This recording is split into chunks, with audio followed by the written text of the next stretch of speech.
চারদিকে যখন কোরবানির আনন্দ আর উদযাপনের প্রস্তুতি, ঠিক তখনই ফিলিস্তিনের পশ্চিম তীরের এক অসহায় নারী সামিহা রশিদের ঘরে চলছে কান্নার রোল।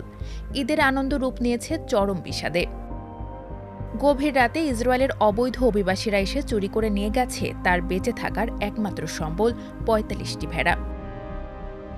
রশিদের দাবি, হেব্রনের কাছে অবস্থিত মাসাফের ইয়াত্তায় তার বাড়ি থেকে প্রায় ৪৫টি ভেড়া চুরি করে নিয়ে গেছে ইসরায়েলি সেটেলাররা। এর আগে চোরেরা পরিবারের পাহারাদার কুকুরগুলো নিয়ে যায়। ফলে ২১ মে ভোররাতে যখন মুখোশধারীরা খামারে ঢুকে ভেড়াগুলো নিয়ে যায়, তখন কাউকে সতর্ক করার মতো কিছুই ছিল না।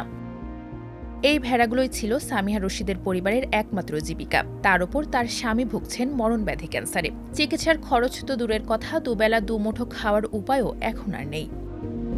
ফিলিস্তিনের এই অঞ্চলের রাখাল ও কৃষকদের ওপর সেটেলারদের এমন অত্যাচার এখন নিত্যদিনের ঘটনা। সামিহা রশিদ জানান, প্রায় প্রতিদিনই বসতি স্থাপনকারীরা তাদের বাড়িঘর ও শিশুদের লক্ষ্য করে পেপার গ্যাস বা মরিচের স্প্রে ছেটায়।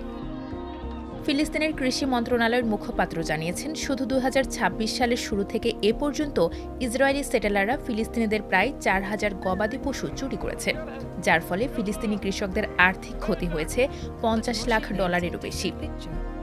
২০২৩ সালের অক্টোবর থেকে গাজা যুদ্ধ শুরু হওয়ার পর পশ্চিম তীরে ফিলিস্তিনিদের ওপর ইসরায়েলি সেটেলারদের এই সহিংসতা মারাত্মক রূপ নিয়েছে।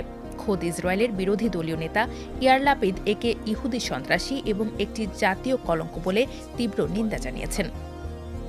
আন্তর্জাতিক আইন অনুযায়ী এই সেটেলারদের বসতি স্থাপন অবৈধ হলেও ইসরায়েলের বর্তমান উগ্র ডানপন্থী সরকার এদের পরোক্ষভাবে সমর্থন দিয়ে যাচ্ছে।